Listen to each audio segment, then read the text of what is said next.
On February 26th of this year, I started making a list of the top 100 NBA players as of this very year. I spent a few days at a time for the next couple of months working on it, and then took a break after April 21st, 2024, because my thinking was to let the rest of the season play out and see if any current players could make their case for the list, rise up on the list, fall off of the list, etc. And now, after all that time, as of the making of this video, July 21st, 2024, I have finally completed the list. Now, trying to go through all 100 of these players would create an entire documentary that would not even be compatible to potentially upload from this thing. So, up until the start of the next NBA season, I will release a video detailing every 10 numbers from 100 all the way down to 1. In this specific video, I will cover from 100 to 90. Without further ado, at the 100th spot is Brad Daugherty, a center who played for the Cleveland Cavaliers from 1986 to 1994. He averaged around 19 points per game with 9.5 rebounds per game on 53.2% shooting from the field. He was a 5-time All-Star, including a long stretch from the 1990 to 1992 NBA seasons, and made one All-NBA team. Obviously, with a guy like Michael Jordan in the Eastern Conference, he did not have a lot of playoff success. He is not a Hall of Famer, and his career got cut short due to a lot of back injuries. I figured, though, with what he was able to do, it felt only right to give him a nod here.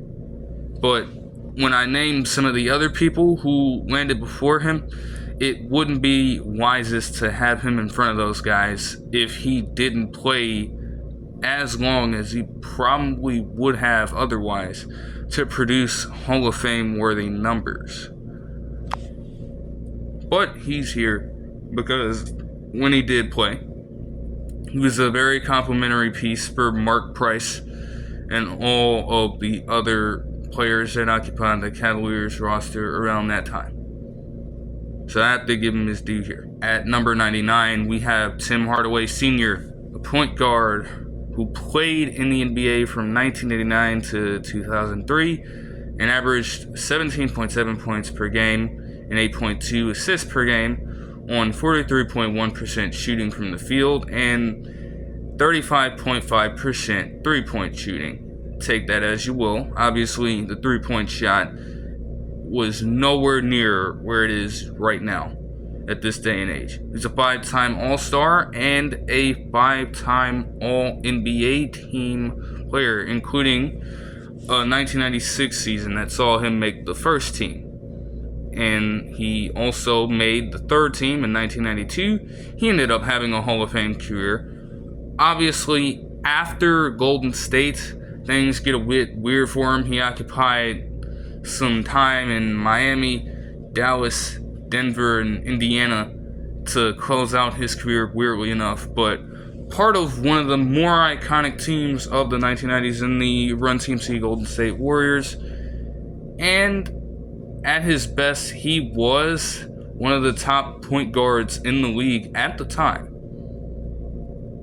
Obviously, when Iverson came into the league, there was a little battle that he had with him because he felt that he drew a little influence from his game, and he felt that he had the crossover game on point over Iverson. Clearly, as their careers went on respectively, that didn't last very long.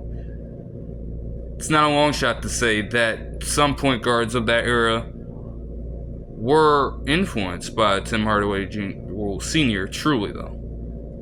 So he will occupy this spot. He is obviously a Hall of Famer. The 98th spot, the player I have here is Maurice Cheeks, point guard, who played in the NBA from 1978 to 1993 and averaged 11.1 points per game, 6.7 assists, and 2.1 steals on 52.3% from the field. He was a 4-time All-Star, but his mark was made defensively for the 76ers, especially throughout his career. Made the first team from 1982 to 1985 and made the second team in 1986. In between all of that, he won a championship with the 76ers in 1983 en route to a Hall of Fame career. After he left Philadelphia, he ended up in San Antonio, New York, Atlanta, and the New Jersey Nets at the time for some odd reason.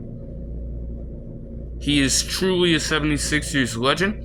If you ask any hardcore fans of that era.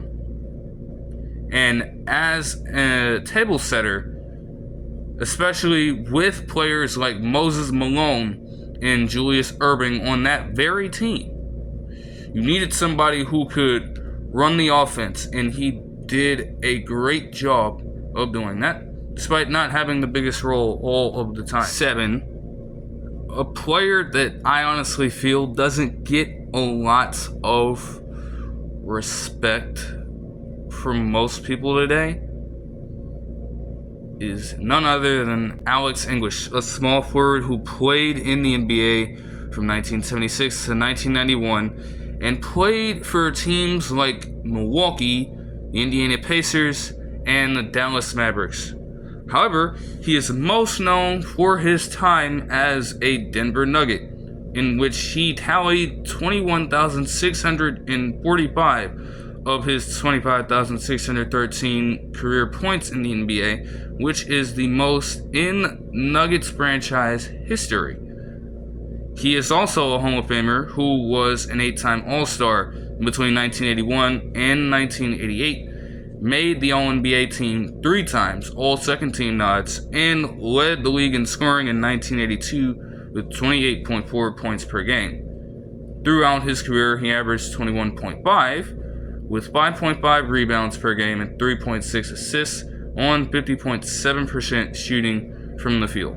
It feels to me like Alex English went a little under the radar because of the lack of true playoff success alongside guys like Kiki Van de Weghe and later Michael Adams at the time, which is honestly, that's the story of a lot of these players that end up in between this 100 to 90 range. That's just how it is, but I mean, for his day, he was certainly one of the more prevalent scorers around. There was no doubt about that. The amount of points he tallied ranks 22nd in NBA history to this day. So he was not a scrub by any means. You know, you would have loved to see him in, so far as getting all of those points, compounded into contending for a championship and maybe winning one. 96, not a similar player, but again, not a lot of playoff success to go with his individual accolades. Chris Mullin, a forward guard who played from 1985 to 2001, primarily with the Golden State Warriors, but also with the Pacers, oddly enough, to close out his career. That is just very weird that 2 players from the Run TMC era of the Golden State Warriors both finished out their careers with another team, and that team being located in Indianapolis. He averaged 18.2 points per game and 4.1 rebounds per game on 51% shooting and 38.4% from beyond the arc. He was a 5-time All-Star in between 1988 and 1992 and made the All-NBA 4 times in his career, including in the 1991 season in which he averaged 25.6 points per game and 5.6 rebounds per game on 52.4% from the field. Certainly a Warriors legend, but again, most of his playoff success came way later on when he wasn't even remotely as effective as he was with Golden State, and he did not win a championship at all. He finished his career ringless. He is still a Hall of Famer, don't get me wrong, but when you are a player that has that stretch of individual success, you want to do whatever it is you can do to maximize that opportunity, and that did not happen during his career at all. A lot of that can be chalked up to his own play in the playoffs.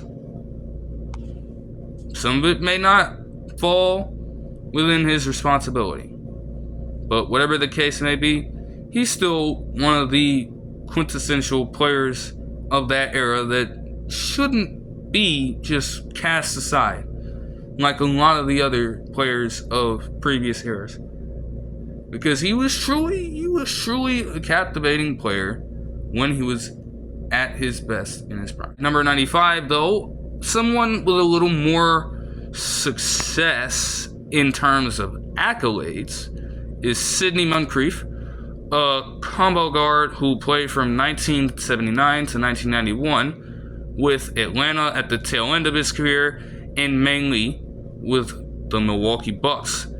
He averaged 15.6 points per game and 4.7 rebounds per game with 3.6 assists and 1.2 steals on 50.2% from the field. He was quite a two-way talent. By no means was he the biggest threat on that Bucks team, but he still did enough to lead the offense and made 5 All-Star appearances in between 1981 and 1985. He also made 5 All-NBA teams and All-Defensive teams within that same time, including first-team All-Defense from 1982 to 1985, as well as becoming one of the first back-to-back Defensive Player of the Year winners in between 1982 and 1983. All this led to a Hall of Fame induction, as it should have been. Defense was valued a little more back then, and when it came to the standard of a guard playing this kind of aggressive defense on the perimeter, racking up steals, and just being a pest to anyone who decided to take him on as their assignment, Moncrief was very much that standard. So quite, a career for him. No championship success like that, but still one of the Bucks players who will always have a place in the hearts of their respective fans, in my opinion. At number 94, we have Dennis Johnson, a combo guard who played in the NBA from 1976 to 1990. Spent some time in Phoenix, but is more known for his respective tenures with the Seattle Supersonics and the Boston Celtics. He was a 5-time All-Star, made the All-NBA team 2 times, and was a 9-time All-Defensive Player, including first-team nods in between the 1978 and 82 seasons, and another one in 1986, and second-team nods in between 1983 and 1985. Within this time span, he added 3 NBA championships to his resume, including a 1979 title with Seattle and 2 in the mid-1980s with Boston. He also managed to win a Finals MVP in that same title with Seattle, averaging 22.6 points per game, 6 rebounds and assists per game, with 1.8 steals and 2.2 blocks per game in 5 to win the championship and eventually at the end of his contributions in the NBA, become a member of the Hall of Fame. Now, obviously, if you do your research, you would understand that he is no longer with us. However, his legacy should not be forgotten. It is easy to overlook with a player that played that long ago. But I just said that Sidney Moncrief was the standard of your typical two-way defensive-minded guard. Well, Dennis Johnson was a tier above that, averaging 14.1 points per game, 3.9 rebounds per game, 5 assists per game, and 1.3 steals on 44.5% shooting from the field. Those numbers won't jump off of the page. It cannot be denied that most of the teams he ended up with had a better outlook with him on the court than without him. Disregarding Phoenix, because I don't know what the hell was going on with them in this era. But Seattle, he was the true leader of that team and spurred them, literally, with a type of performance like that and being that determined to guard whoever might have been the opponent's best player at the time. Everyone else fed off of that. And with 1984 and 86 championships with Boston, in terms of, just being a true leader of the locker room, you could argue that Dennis Johnson was that. Now, obviously, the Celtics were accustomed to winning at the time, and obviously, you had players like Bird, McHale, and Parrish on the same team. But with the constant pressure applied by the Lakers, they needed someone who could help to at least get those guys in their spots and help the offense run the way that they wanted to. And that was the quintessential Johnson role. He fitted perfectly. And that parlayed into multiple championships for them in this respective time. Number 93, a player with a lot less success, but you could argue in his prime, he was a little more dominant. Adrian Dantley, a small forward who played in the NBA from 1976 to 1991 with the Pacers, Lakers, Utah Jazz, Pistons, Dallas Mavericks, and Milwaukee Bucks, while also starting out his career playing for the then Buffalo Braves. Now, this guy right here had at least 26 points per game in 7 different NBA seasons, and for averaging at least 30, led the league in total points scored twice. In 1980 with 30.7 points per game, in 1983 with 30.6 points per game.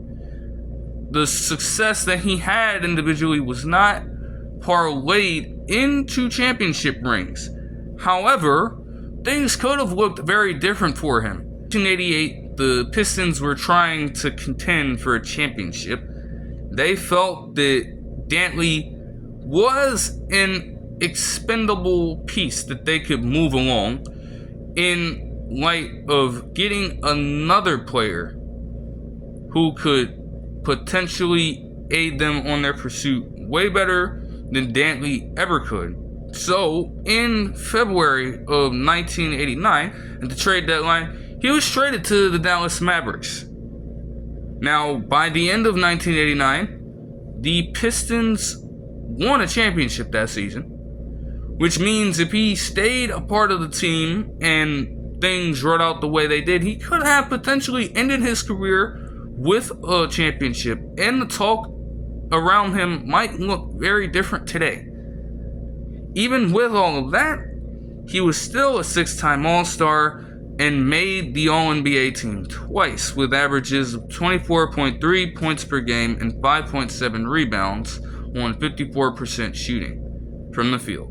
and he ended his career as a Hall of Famer, becoming not only an NBA legend, but a bit of a novelty in the ABA for the time that he played in the league before it went defunct, obviously. At number 92, we have Dikembe Mutombo, a center who played in the NBA from 1991 to 2009 with a litany of NBA teams. Mutombo was a true novelty of the past. While he was not dominant or much of a threat offensively, his defense was impeccable, and he was one of the most sound defensive players of his time. Averaging 9.8 points per game is nothing to marvel at, but 10.3 rebounds on 51% shooting did him well for enough time to last for as long as he did. He was an 8-time All-Star up to the 2000 season, and also had 4 Defensive Player of the Year wins. He led the league in blocks 3 times in between 1993 and 1995, and led the league in rebounds in between the 1999 and 2000 seasons.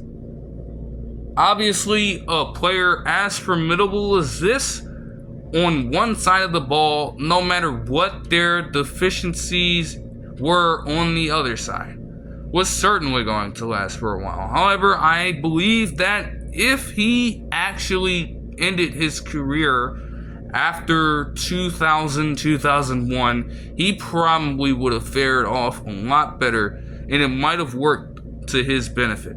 Because at the end of the day, after the 2001 season he spent with the 76ers, it just felt like he became an ineffective journeyman afterwards. And how do you end off your career ending up with the New Jersey Nets, the New York Knicks, the Houston Rockets of all teams, after spending your years primarily with the Nuggets, Hawks, and 76ers? Would have been best to just end it early, because he was not at all the player he once was at that point.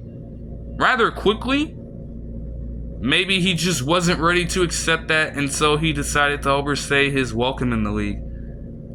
Even with all of that, volume and lack of success from a championship standpoint, he is a Hall of Famer. At number 91, we have Jack Sigma, a center power forward who primarily spent his career with the Seattle Supersonics, also spent a little bit of time with the Milwaukee Bucks in between 1977 and 1991. He averaged 15.6 points per game and 9.8 rebounds per game on 46.4% shooting. Not the prime defender, only making 1 all-defensive team, but was a 7-time All-Star in between 1978 and 1984, and also was an NBA champion alongside Dennis Johnson.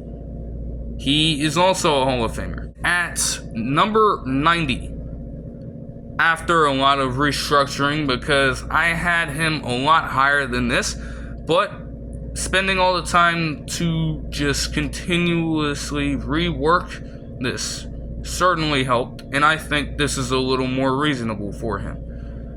Tony Parker, point guard of the iconic 2000s Spurs dynasty, and also spent his last season with the Charlotte Hornets for some reason. It shouldn't have happened. He should never have done that. Just close out your career with the team, man. There was no need to go there. Nevertheless, he played from 2001 to 2019 and averaged 15.5 points per game with 2.7 rebounds and 5.6 assists per game on 49.1% shooting from the field. He was a 6-time All-Star, 3 in the 2000s, 3 in between 2011 and 2013. Made the All-NBA team 4 times, obviously was an NBA champion 4 times, including a championship in 2007 that saw him win a Finals MVP while averaging 24.5 points per game, 3.5 rebounds per game and 3.3 assists on 56.8% shooting from the field, leading the charge for them. And genuinely, that was the case for his entire career. He was the table setter. And this Spurs dynasty, you can argue it was one of the definitive types of this new millennium. You had the Bulls in the 1990s, and one of the first teams that come to mind for most people, if not the Lakers, that won 3 straight in the early 2000s, it would undeniably be that Spurs team. And even then, because during this time they were just winning every other season to the point where it was almost inevitable, while they did not win another championship up until 2014, they were still very much in contention.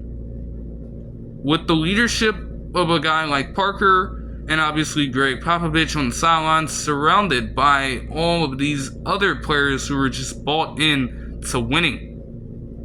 They did not waver. They were always in contention, and you could never count them out. You could argue that in 2013, they could have very well won another one, if not for a player who will be mentioned very far down the line in this overall list.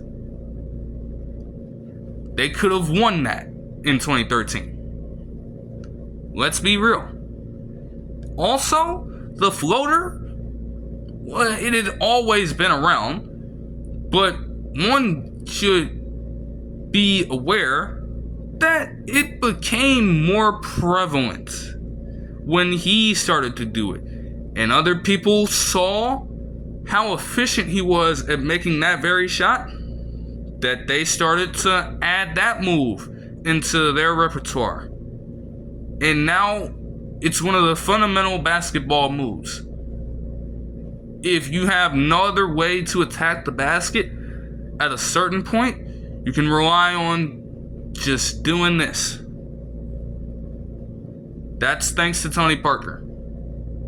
Now, while he wasn't an amazing scorer, obviously the assists, the fundamental basketball, were huge for San Antonio's offense at the time, and getting 7,036 overall in his career placed him with the 20th highest mark in NBA history. He recently was inducted into the Hall of Fame.